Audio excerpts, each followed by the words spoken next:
Even before COVID hit, more and more education classes, higher education in particular, were moving toward an asynchronous online format. One of the challenges is to ensure that students working on their own still achieve the critical thinking skills that are so vital to 21st century jobs. My name is LindaLee MASSOUD, and I teach a variety of computer classes from the first semester of college up through graduate in an asynchronous online format.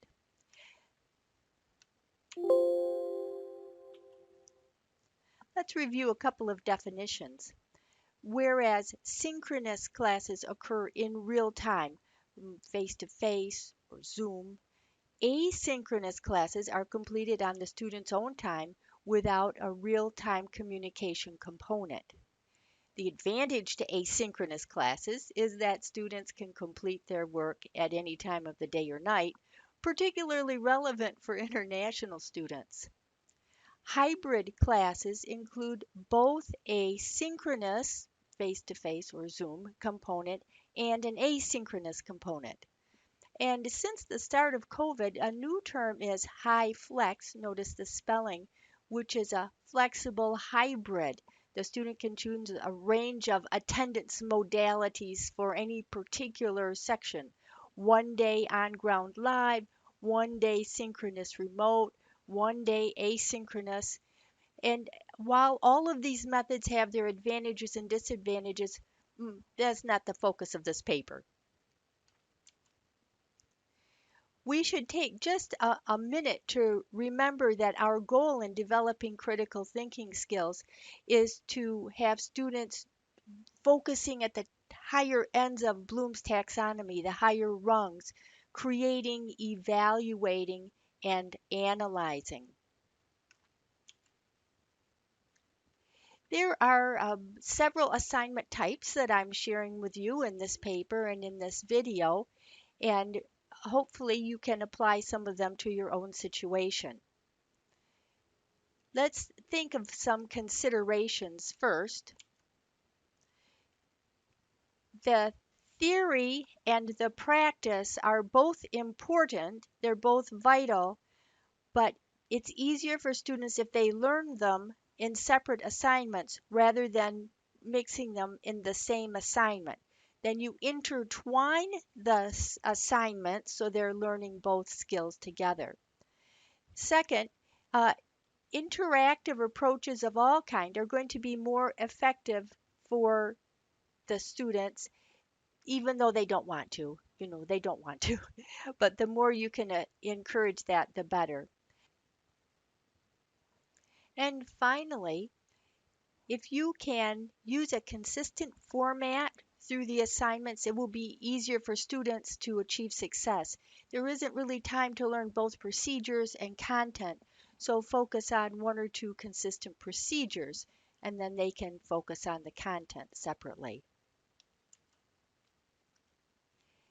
Let's look at some assignment examples. These are asynchronous examples. Of course, everybody likes multiple choice questions because the learning management system does the grading automatically.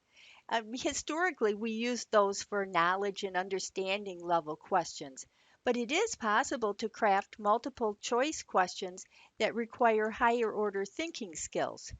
They do take some amount of time to develop. However, once you have a pool available, they can be reused multiple times. And then the good old discussion board. Discussion forums uh, can be very valuable depending on how you set them up. You want to stimulate conversation, stimulate interaction, and help them learn to do evaluation. Also, you can use a discussion forum as a storage area for group projects to share them with others. Don't use them just as a way to add more points to class. That's all. Well, let's talk about remote synchronous assignments here for a minute. Remote synchronous assignments would be not face to face, but remote, but at the same time. And it is not the easiest thing to achieve, but it's the most valuable thing you can do for them to help them develop skills for the future. The remote synchronous assignment could be two or three students arranging a time to engage in a live conversation with each other with some kind of a verification. There are lots of student platforms for interaction available, and probably your learning management system would have one. This assignment is really the best way to start with beginner students who are doing remote synchronous learning. And if you target the lower levels of Bloom's taxonomy, like a discussion of terms or practice of quizzing each other, maybe, or something like that, especially with the first couple of assignments, it will help the students get the idea of it by repeating the activity multiple times. One higher notch than that might be a group project, group meaning more than two or three students, you see, but still a small group. And you have to look online to see all of the many research papers that have been done on group size and how to implement group projects. But the thing is, even though they're a little bit difficult to implement, that they really simulate the real world of work in the 21st century. And another idea that I've actually been implementing with first semester students, if you can believe that, is an experiential learning project where the student makes some kind of a contact with some kind of an organization to participate in some kind of a skill or activity. And it's so broad that you can tailor it to meet whatever kind of class you have. There are two major critical thinking components in this kind of an activity.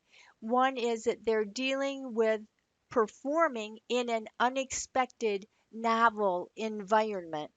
And second, more importantly, the reflection, thinking about their learning that they do afterwards is highly important. The entire category, this of remote synchronous, is stressful for both the students and the teacher, but it really effectively simulates the real world work environment. Here are some implementation tips, just quickly. Give extremely detailed instructions for all of these assignments. Use consistent procedures. Use grading rubrics that are detailed. Be sure to do those reflection questions. They're the most important part. Focus on higher order skills from Bloom's, especially like justification, evaluation, critique, things like that. If you unlink your assignments from a specific source, read book here, then when you switch books, you can take the assignment with you much easier. And consider the group size. Depending on the particular group that you have, different sizes of groups would be better. Some ideas for a discussion board. Let the students discuss. It's their discussion board. And then you can hop in after, later, you monitor, but hop in later and augment what they said rather than being a participant in the discussion. Also, if you see some student errors, try to be really careful about remediating them sensitively so that you don't embarrass the students. These kinds of activities are new in the 21st century, becoming more and more common. They require teamwork, they require vision, they require a lot of work, but they're so absolutely worthwhile. Carl Sagan said, knowing a great deal is not the same as being smart. Intelligence is not information alone, but it's also judgment. It's the manner in which information is collected and used.